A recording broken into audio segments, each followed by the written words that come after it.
Lucas, capítulo 24, do 13 ao 35. Podemos? Assim nos diz a palavra do nosso Deus. Naquele mesmo dia, dois deles estavam de caminho para uma aldeia chamada Emaús, distante de Jerusalém 60 estádios. Iam conversando a respeito de todas as coisas sucedidas. E aconteceu que, enquanto conversavam e discutiam, o próprio Jesus se aproximou e ia com eles. Os seus olhos, porém, estavam com que impedidos de o reconhecer. Então lhes perguntou Jesus: que é isso que vos preocupa? De que ides tratando à medida que caminhais? E eles pararam entristecidos. E um, porém, chamado Cleopas, respondeu dizendo: és o único, porventura, que, tendo estado em Jerusalém, ignora as ocorrências destes últimos dias? E ele lhes perguntou: quais? E explicaram: o que aconteceu a Jesus o Nazareno, que era varão, profeta, poderoso em obras e palavras diante de Deus e de todo o povo. E como os principais sacerdotes e as nossas autoridades o entregaram para ser condenado à morte e o crucificaram. Ora, nós esperávamos que fosse ele quem havia de redimir a Israel. Depois de tudo isso, é já este o terceiro dia desde que tais coisas sucederam. É verdade também que algumas mulheres das quais que conosco estavam nos surpreenderam, teram ido de madrugada ao túmulo e não achado o corpo de Jesus, voltaram dizendo terem tido uma visão de anjos, os quais afirmam que ele vive. De fato, alguns de nossos foram ao sepulcro e verificaram a exatidão do que disseram as mulheres, mas não o viram. Então lhes disse Jesus: honestos e tardos de coração para crer tudo que os profetas disseram. Porventura não convém que o Cristo padecesse e entrasse na sua glória?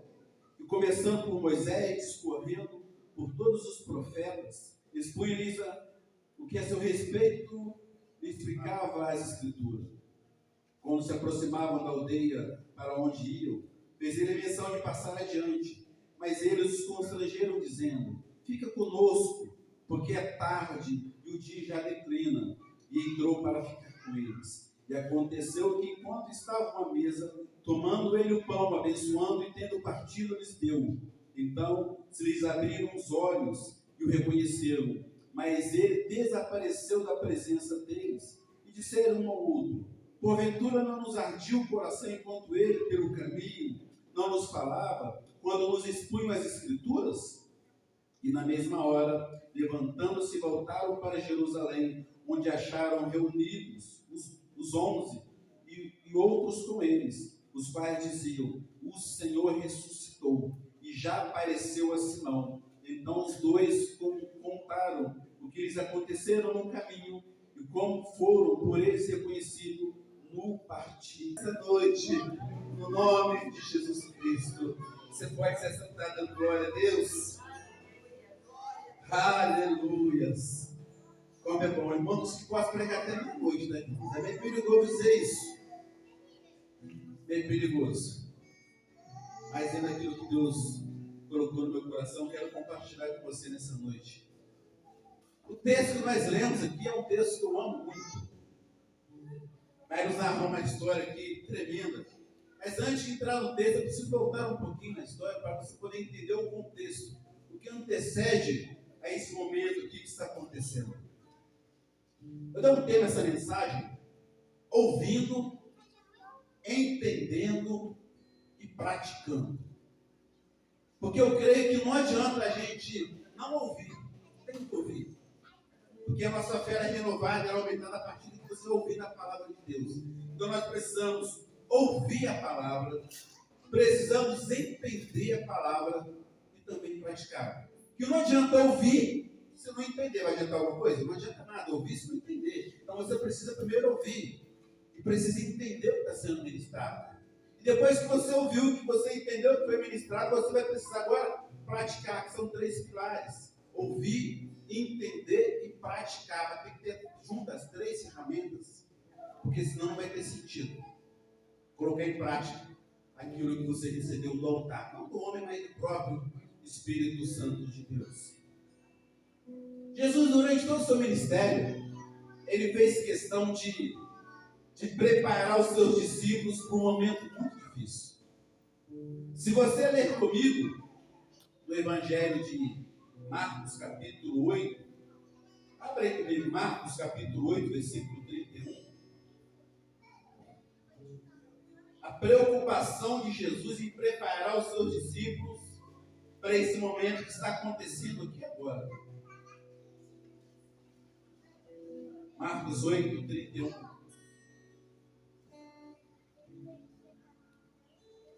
Está escrito assim: então, começou ele a ensinar-lhes que era necessário que o Filho do Homem sofresse muitas coisas, fosse rejeitado pelos anciões, pelos principais sacerdotes e pelos escribas, fosse morto e que depois de 3 dias ressuscitasse. Jesus, no caminhar do seu ministério, ele vai preparando os seus discípulos. Essa passagem não li apenas em Marcos, mas ela está registrada em Mateus, em diversos outros evangelhos, que Jesus ele faz questão de trabalhando no coração dos seus discípulos, preparando eles para esse momento que vai acontecer aqui agora. Por que, pastor? Porque Jesus conhece o seu coração. Ele me conhece também. E os discípulos estão caminhando com Jesus, eles estão acostumados a ver um Jesus que vai andando no meio das cidades, no meio das aldeias, e por onde ele passa, os sinais são visíveis. Os milagres vão acontecendo. Os mortos vão ressuscitando. Os coxos começam a saltar de alegria. Os cegos voltam. Ou seja, os espíritos imundos batem em retirada. Ou seja, os discípulos estão acostumados a caminhar com Jesus, que onde ele passa, algo extraordinário acontece. Onde Jesus se faz presente, algo extraordinário acontece. E eles estão acostumados a caminhar com esse Jesus, que por onde vai passando, os milagres vão acontecendo. Mas vai chegar um tempo agora, o tempo onde o próprio Cristo vai ter que padecer. E Jesus, sabendo disso, ele vai preparando os discípulos para esse momento que os discípulos iam presenciar. Esse momento duro, difícil, que eles iam presenciar o próprio Filho de Deus, Jesus Cristo, aquele Cristo que caminha com eles pelas ruas, vai realizar os milagres, agora padecer na mão dos homens. Então ele vai dizendo isso para o discípulo que é necessário que o Filho do Homem padecesse, fosse rejeitado, fosse humilhado, fosse morto. Mas ele traz uma palavra de esperança que não fica só nisso.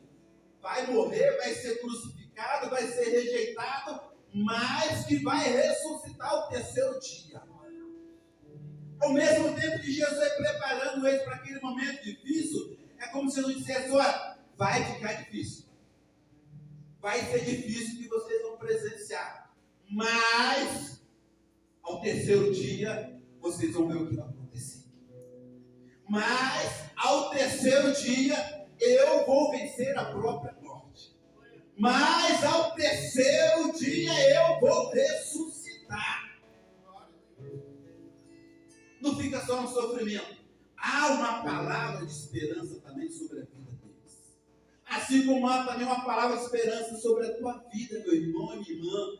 Não importa o que você esteja passando, não importa o que esteja acontecendo na tua vida, há sempre uma palavra de esperança sobre a tua vida, sobre a minha vida, sobre a igreja de Cristo Jesus. É como se ele dissesse: olha, eu vou ser entregue na mão dos pecadores. Como assim? Filho de Deus vai ser entregue na mão dos pecadores? Vai ser. Vai ser crucificado. Vai ser morto. Tudo isso vai acontecer. E a passagem que nós lemos aqui, ela mostra para a gente que o que acontece é justamente o que Jesus não queria que acontecesse. É justamente aquilo. Jesus prepara eles para que com a sua morte não morresse também a fé deles. Sem Cristo, não tem como suportar a dor, o sofrimento, os desafios da vida, não tem como. Tem pessoas que falam assim, pastor, mas ser cristão é muito difícil. Eu digo assim, sendo cristão é difícil, com Jesus é difícil, imagina sem ele. Sem princípio, sem caminhar debaixo de uma direção, sem caminhar debaixo de uma palavra. Imagina sem ele. Queridos, eu não estou aqui para poder crucificar esses discípulos, não. Mas para poder dizer para vocês que assim como eles também tiveram esse momento aqui difícil, nós também temos. Ninguém contou nada para eles, eles estavam lá. Quando Jesus ele vai ser preso. Eles viram, ninguém contou para eles. Eles estavam lá quando Jesus ele é preso. Ele vai trilhando aquele caminho do Calvário. Quando ele tem seu corpo açoitado, tem seu corpo transpassado pela espada na cruz. Ninguém contou para eles, eles estavam lá com Jesus pendurado no madeiro. Aquela cena para eles é muito difícil, porque no próprio texto diz que eles colocavam em Jesus a sua esperança. O versículo 21 diz assim para nós, olha, ora, nós esperávamos que fosse ele quem havia de redimir a Israel. Ou seja, eles colocam toda a esperança deles em Jesus. E agora eles veem essa esperança se acabar. Eles esquecem daquela palavra que Jesus havia dito, olha, ao terceiro dia eu vou ressuscitar. Ao terceiro dia. E Jesus então ele morre. Dá o último suspiro. E vai todo mundo embora. Cada um vai seguir seu caminho. Acabou. E a promessa? E a promessa da ressurreição ao terceiro dia? Queridos, muitas das vezes, como cristãos, nós não recebemos a promessa que tem sobre a nossa vida, porque nós não sabemos aguardar a promessa chegar na nossa vida. O cristão, o ser humano, de uma forma geral, ele está acostumado a ter tudo de forma imediática. O ser humano hoje em dia quer tudo para ontem, ele quer para amanhã, ele quer o que vai acontecer amanhã, ele quer que aconteça hoje. Se existe uma promessa sobre a vida dele, ele não sabe aguardar, ele não sabe esperar, ele quer para ontem. Ele não sabe aguardar a promessa se cumprir na vida dele, no tempo determinado. O Eclesiastes vai dizer para nós que para tudo há um tempo. Tempo de rir, tempo de chorar, tempo de abraçar, tempo de deixar de abraçar. Para tudo existe um tempo. E quando nós não sabemos esperar esse tempo, é como se a gente estivesse tentando furar a fila. E aí a gente volta lá para o final da fila de novo. Ele diz lá no terceiro dia. No versículo continua dizendo que eles falam sobre a esperança. E ainda no versículo 21, ele vai dizendo assim, olha, e já é este o terceiro dia. Era o dia da promessa. Era o dia onde tudo ia acontecer. Onde? Em Jerusalém. Era o dia onde Jesus ia ressuscitar. Era o dia onde o maior acontecimento da terra, queridos. Nunca mais haverá um acontecimento como esse. O próprio Filho de Deus, vencendo a própria morte, ele ressurge dentre os mortos. Eles tiveram uma oportunidade de estar lá e presenciar esse momento que marcou a história. Mas eles não estavam lá. Segundo o texto, eles estavam num caminho indo para uma cidade chamada Emaús. Uma cidade que a gente só sabe que ela existe geograficamente por causa desse texto, por causa dessa narrativa. Era para eles estarem onde? Em Jerusalém, ao terceiro dia. Aguardar pelo menos o terceiro dia. Se no quarto não acontecer nada, a gente vai embora, mas é o terceiro dia. Hoje é o dia da promessa. Hoje é o dia do milagre. Vamos aguardar em Jerusalém. Existe uma promessa sobre nós. Igreja Metodista em Jardim América. Existe uma promessa sobre vocês. Existe uma promessa de Deus sobre este lugar. Pastor, quando acontecer, não sei. Mas se existe uma promessa, tem que aguardar a promessa se cumprir neste lugar. Eu me lembro de passar por essas ruas aqui, que era uma igreja pequenininha. Existia uma promessa de um templo, de uma casa maior. A casa aqui Pastor, demorou, mas está a casa que Deus cumpriu. Deus prometeu, está o templo lindo. A promessa se cumpriu. E o texto vai dizer para nós que Jesus ressuscita. E eles perderam a oportunidade de presenciar isso. Mas o mais lindo do texto, queridos, é que Jesus não desistiu deles. Assim como ele não desiste de mim, assim também como ele não desiste de você. O texto vai dizer para nós que Jesus ressuscita e vai de encontro àqueles discípulos que estão indo embora. Estão indo para Emaús. Estão conversando em vão. E Jesus se manifesta a eles e provoca um diálogo com eles, né? E vai conversando com eles. E ele diz: o senhor não sabe dos últimos acontecimentos? Jesus, paz. Jesus dizendo: paz. O que aconteceu a Jesus de Nazareno, que era profeta, poderoso em obras e palavras diante dos homens, diante de Deus. Olha o que eles estão dizendo: homem, profeta, poderoso em obras e palavras diante dos homens e diante de Deus. Só não sabe o que aconteceu a ele? Jesus diz: não, o que aconteceu? Foi entregue às nossas autoridades, foi morto, foi crucificado, e hoje é o terceiro dia desde que tais coisas aconteceram. E o texto diz que eles vão caminhando tristes. Eu quero compartilhar com vocês, entrando mais profundamente no texto, alguns alertas que o texto nos traz para nós. Alertas que nos afastam da promessa. Alertas que tiram a nossa esperança. Alertas que às vezes a gente parar, desanimar, ficar triste, cabisbaixo, não quer mais caminhar, não quer mais buscar. Primeiro alerta, porque Deus vai dizer para nós que eles estavam o quê? Com uma decepção muito grande no coração, uma tristeza. Era a nossa esperança. Ele morreu. E agora? O que vai acontecer? Como é que nós vamos fazer? A decepção e a tristeza fizeram com que eles perdessem a visão da promessa. Pastor, mas tem dia que é difícil. É verdade mesmo. E não é só assim que você não. A gente também é assim. Tem dia também que a gente está quebrado. Tem dia que a gente também está moído. Eu digo isso aqui, queridos, que eu tenho um compromisso com Deus, de falar sempre aquilo que está no meu coração. De falar aquilo que eu vivo. Aquilo que eu vivo com Cristo. Tem dia que a gente também está quebrado.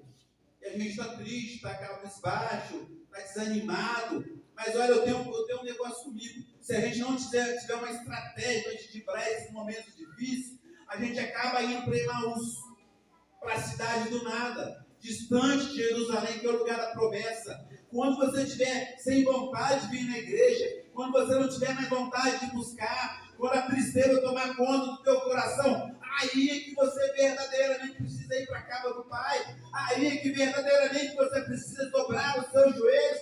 É aí, neste momento, que verdadeiramente você é desafiado a abrir os seus lábios e começar a adorar e exaltar o nome dele. Sabe por quê, igreja? Porque adorar o nome dele, quando está tudo bem na minha casa, na tua casa, é fácil. Mas adorar o nome dele quando você está quebrado, está no fundo do poço, a dificuldade é muito grande na tua casa, o seu grande desafio, o meu grande desafio é adorar ele quando não tiver nenhum motivo para poder adorar ele.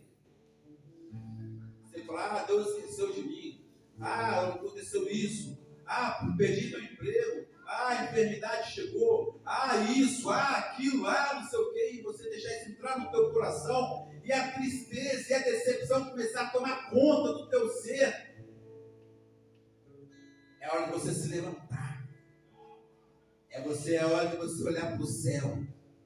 Quando o ser humano está no fundo do poço, ele olha para baixo, tem terra. Ele olha para o lado, tem terra. Para lá tem terra. Na frente tem terra. Atrás. Isso existe um lugar que ele pode olhar para ele, está no fundo do poço. É para o alto. Quando a gente está quebrado, quando o ser humano está quebrado, queridos, o desafio é olhar para o céu e saber que o socorro vai vir lá de cima, não é de baixo, não é da terra, queridos. O socorro do cristão não vem de um lugar. Nós temos que aprender a não esperar nada do homem. Se vier é lucro, mas o cristão ele precisa viver da dependência de Deus. Porque Deus é aquele que nunca falhou e jamais falhará com você, meu amado. Ah, pastor, então por que aconteceu isso comigo? Porque Deus às vezes nos prepara para aquilo que Ele tem para nós. Você não entendeu? Eu vou explicar melhor. Às vezes nós queremos algo, mas queremos tanto, mas você não está preparado para receber aquilo. E Deus vai trabalhar na tua vida para te preparar para receber a bênção, para a bênção não virar maldição. Pastor, como é que a bênção vira maldição na minha vida? Quando você recebe a bênção, está preparado. Ah, pastor, eu quero isso, você não está preparado? Deus te conhece. Ele sabe se você está preparado para receber aquilo ou não. E às vezes nós não recebemos porque a gente não está preparado. A bênção está pronta. Chega ligado à terra, ligado com o céu, está preparado. Deus vai falar, olha, está pronto, mas você não está pronto. Eu não posso te dar isso agora. Eu preciso trabalhar na tua vida, preciso trabalhar no teu coração. Preciso te preparar para que quando a bênção chegar, você esteja pronto. Firme. Pastor, mas o vento está soprando. Deus está fazendo você criar raiz. Que quanto mais a raiz é profunda na terra, mais difícil é do vento levar. O cristão que é levado por vento de doutrina, vem um diz uma coisa e vai para cá, vem outro diz outra coisa e corre para lá. Mas o cristão que verdadeiramente tem raiz, ele conhece a voz do seu bom pastor. Sabe quando ele está falando. Quando ele chama pelo nome, ele conhece o seu timbre de voz. Ele sabe o jeito dele, conhece o seu olhar, conhece a sua voz suave, quando nos chama pelo nosso nome. Aleluias, glória a Deus. Segundo, tem um ditado que diz assim para nós, olha, um ditado mundano que diz assim, ó, estava na hora errada, no caminho errado e com a pessoa errada. Alguém já viu esse ditado? Geralmente nós associamos isso a alguma coisa negativa. Na hora errada, com a pessoa errada, no momento errado. Algo negativo. Está aqui, 3 discípulos. Na hora errada, no lugar errado e fazendo a coisa errada. Então, no caminho de Emaús. Às vezes, as coisas não acontecem, perdemos a visão da promessa do que vai acontecer na minha vida, porque eu estou no lugar errado. Como eu acabei de dizer, queridos, o dia que você não tiver vontade de adorar, é que você tem que adorar. O dia que não tiver vontade de buscar, aí que você precisa buscar mais ainda. Porque nós somos humanos. Ah, não, comigo não acontece isso, querido, isso acontece com você, você é diferente. Porque comigo acontece isso também. Tem dia que você quer ficar em casa, quer ficar quietinho, ficar lá sentado no seu sofá, deitadinho, assistindo uma televisão. Não quer. Mas quando te der essa vontade, você vai se lembrar dessa palavra. No lugar errado. Só vai acontecer coisa errada. No lugar errado só vai acontecer coisas erradas. Terceiro texto vai dizer para nós que os seus olhos estavam impedidos. Jesus se manifesta a eles, começa a provocar um diálogo com eles, eles não reconheceram Jesus. Sabe por que não conheceram Jesus? Os olhos estavam impedidos de reconhecer. Havia uma cegueira espiritual sobre a vida deles. Havia um tampão nos ouvidos que impediu eles de conhecer a voz. E segundo, eles vão narrar mais à frente, que quando Jesus ia conversando com eles no caminho, que o coração deles ardia no caminho. Não nos ardia o coração na medida que a gente ia caminhando. Ele ia nos expondo as escrituras, o coração ardia. Mas a cegueira espiritual impedia que eles reconhecessem que era Jesus que caminhava com eles naquele caminho. No caminho de Emaús. E aqui eu quero tirar mais uma lição para a nossa vida. Mesmo no caminho errado, Jesus é em busca de você. Mesmo no caminho errado, Jesus não desistiu deles. Jesus vai atrás, Jesus vem em busca. Ele bate na porta, como diz a sua palavra. Eis que estou à porta e bato. Se você ouvir a minha voz, eu vou entrar na tua casa, vou ceiar com você e você vai ceiar comigo. Ele não diz que ele chega e bate e arromba a porta e entra. Ele não diz que ele chega pulando a janela, ele diz que ele vai bater na porta. E se a cegueira espiritual for algo forte na minha vida, eu não vou conseguir reconhecer que é Ele. Se meu ouvido espiritual estiver tampado, eu não vou conseguir ouvir o som, aquele batido que Ele dá na porta do meu e do seu coração também. Mesmo no caminho, Ele vai em busca de nós. Ele não desiste de nós de maneira nenhuma. Pastor, eu andei para lá, andei para cá, eu fiz isso, eu fiz aquilo. Ele não desiste de você. Não desiste. Cristo nunca vai desistir de mim. Nós, às vezes, desistimos dele. Nós, às vezes, aqui não insistimos em continuar caminhando. Está difícil, sim, mas a ordem é para a gente continuar a marchar, sabe por quê? É na caminhada, é no caminho que o milagre vai acontecer, é no caminho que Jesus vai se apresentar a você, é no caminho que a glória dele vai descer sobre a tua vida, é no caminho, não é parado, queridos, é no caminho que ele vai se apresentar a você, vai se revelar a você, vai mudar a tua vida. O texto diz que eles vão caminhando. Chega um certo ponto que os discípulos vão fazer menção de passar adiante, mas eles dizem, não, fique conosco, já é tarde, o dia declina, fique aqui com a gente. Ele fica e vai partir o pão para os discípulos. E quando eles sentam à mesa, eles vão partir o pão, os seus olhos são abertos. Porque na presença dele, você pode até chegar cego espiritualmente, mas a cegueira tem que cair por terra pelo poder que é no nome de Jesus. Na presença dele, tudo vai acontecer na tua vida. Se você está debaixo da mão do Altíssimo, como diz o Salmo 91, aquele que habita no esconderijo do Altíssimo, a sombra do Onipotente descansará. Não é na sombra da árvore, não é na sombra do shopping. Aquele que habita no esconderijo, quem? Do Altíssimo. Debaixo das suas mãos, a sombra do Onipotente, do Todo-Poderoso, vai descansar.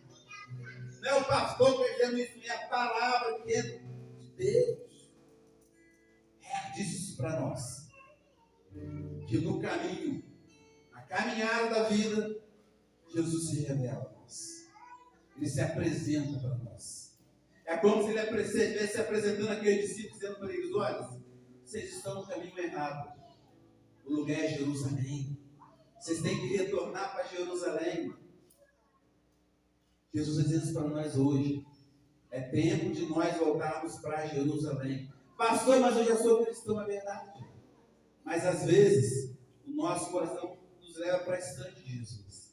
As dificuldades, as lutas, as tempestades da vida vão nos afastando.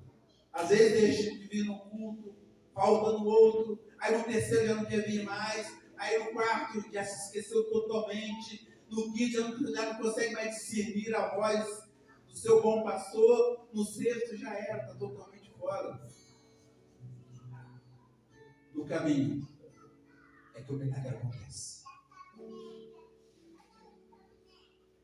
O texto fala para nós de esperança.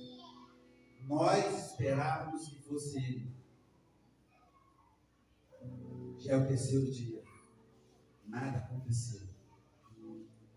É a palavra dos discípulos. Mas eu quero dizer para você uma coisa. Inspirado pelo Espírito Santo, tudo começa em Cristo. Tudo termina em Cristo. Sabe por quê? Ele é o caminho. Não tem outro caminho. Tem algumas linhas que dizem que ele é um caminho. Ele não é um caminho, ele é o caminho. Não existe outro caminho. Ele é o caminho, ele é a verdade e ele é a própria vida. Tudo começa por ele, tudo termina por ele. E tudo vai ter que passar por ele.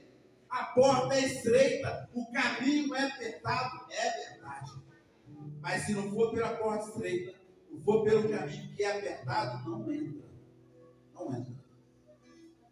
Não entra. Existe um lugar preparado para mim e para você nessa noite.